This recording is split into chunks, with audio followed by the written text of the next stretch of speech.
అందరికీ నమస్కారం. Welcome back to our channel.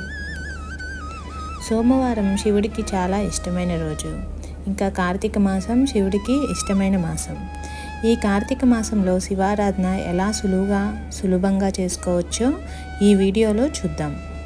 అభిషేకం లేకుండా శివారాధన అసంపూర్ణం. అభిషేక సమయంలో రుద్ర పురుష సూక్తం, నమకం చమకం, మహామృత్యుంజయ మంత్రం మొదలైన మంత్రాలు పఠించవచ్చు. అవి రానివారు ఓం నమ శివాయ అనే శివ పంచాక్షర మంత్రాన్ని పఠిస్తూ అభిషేకం చేసుకోవచ్చు. ఆవు పాలతో శివునికి అభిషేకం చేస్తే సర్వసుఖాలు కలుగుతాయి. ఆవు పెరుగుతో ఆరోగ్యం, బలం సమకూరుతాయి. పంచదారతో అభిషేకం సంపూర్ణ ఆరోగ్యాన్ని ఇస్తుంది. తేనెతో శివునికి అభిషేకం చేస్తే తేజస్సు పెరుగుతుంది. ఆవు నెయ్యితో అభిషేకిస్తే మోక్షం సిద్ధిస్తుంది.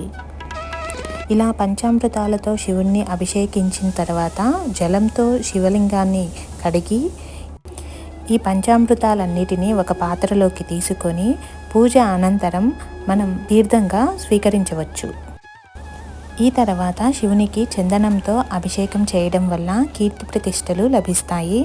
అలాగే భస్మంతో అభిషేకించడం వల్ల మహాపాపాలు నశిస్తాయి. అభిషేక అనంతరం శివలింగానికి గంధంతో బొట్టు పెట్టుకొని శివలింగాన్ని పువ్వులతో అలంకరించుకోవచ్చు. తర్వాత శివ అష్టోత్తర శతనామావళి, లింగాష్టకం, బిల్వాష్టకం స్తోత్రాలతో పూజించి నైవేద్యం నివేదన చేసి మంగళహారతి ఇవ్వాలి. దీనితో మన శివ పూజ పూర్తయింది. ఇలా పంచామృతాలతో అభిషేకం చేయలేని వాళ్ళు జలంతో అయినా అభిషేకం చేసుకోవచ్చు.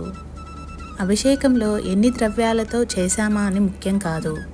మనసుని, దృష్టిని ఆ శివునిపై లగ్నం చేసి కాస్తన్ని నీళ్లు భక్తితో శివునికి అభిషేకించిన ఆ శివయ్య పొంగిపోతాడు.